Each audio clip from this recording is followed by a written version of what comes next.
Our taxi man has arrived. And the dog is back. Oh! Voyageurs National Park.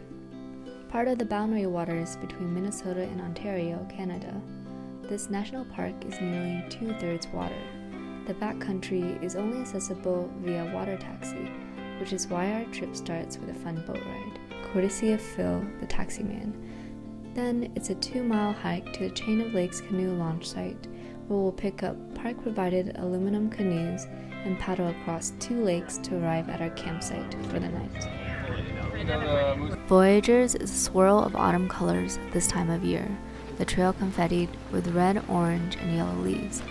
It had rained the night before, and the wooden planks, though beautiful, were slippery as ice. I fell once, almost landing on a huge crayfish. Although that crayfish was the only animal we saw, there was plenty of evidence of others, especially beavers whose dams cluttered every pond we passed. Here we see a beaver dam, but no beaver. After an hour, we arrived at the canoe launch site. Phil, the water taxi man, said we were the only ones launching that day, so we had plenty to choose from. Wow, it was definitely a rush to get a reservation in, huh? I loved seeing the NPS logo on the canoes. It was so cute. Here they come! The canoes themselves were heavy but very roomy. We only had a day's worth of supplies, but I could imagine bringing out a whole week's worth of tables, ice chests, a bottle of wine even. Maybe for next time. Paddling was much harder than I expected, especially with the wind working against us.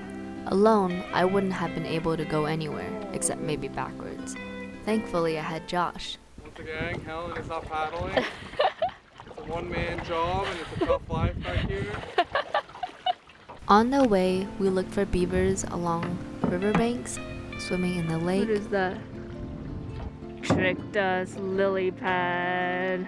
At their dams. Here we have a beaver dam, but no beavers.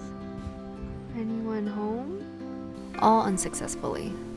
As usual, Josh the Pyro was also on the lookout for dry wood to burn, a challenge given the recent rain.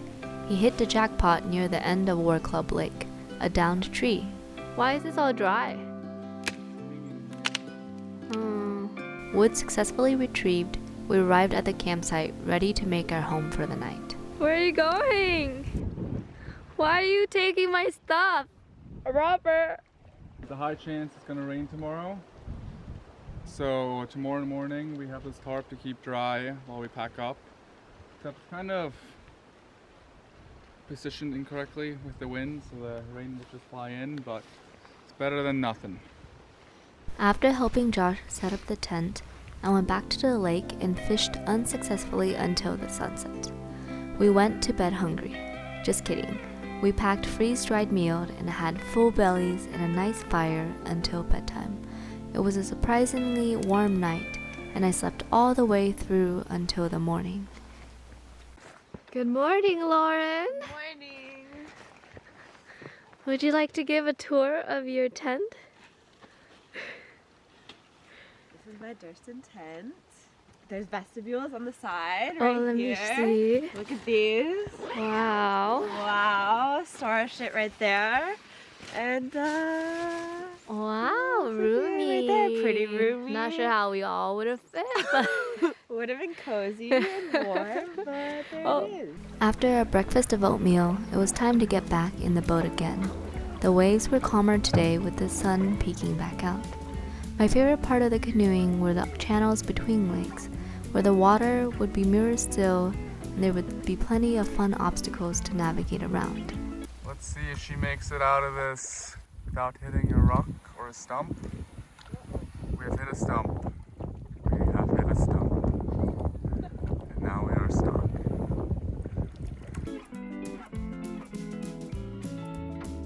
Here we have Helen attempting to fish. So far, we haven't caught anything, but maybe we'll have some delicious fish for lunch. I really need to take some lessons or I'm gonna be disappointing my friends for a very long time. Welcome back. How was your journey? Good. Saw 15 beavers over there. Wow. What were their names?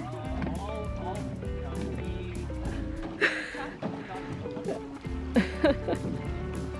As we reversed our journey and headed back out, it was crazy to imagine that we were the only 4 people on the entire chain of lakes last night.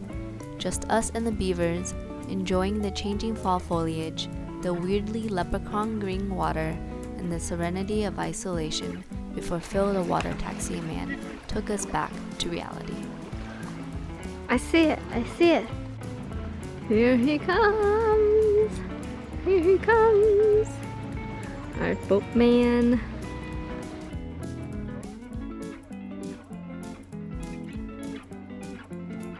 Fishin' is our mission.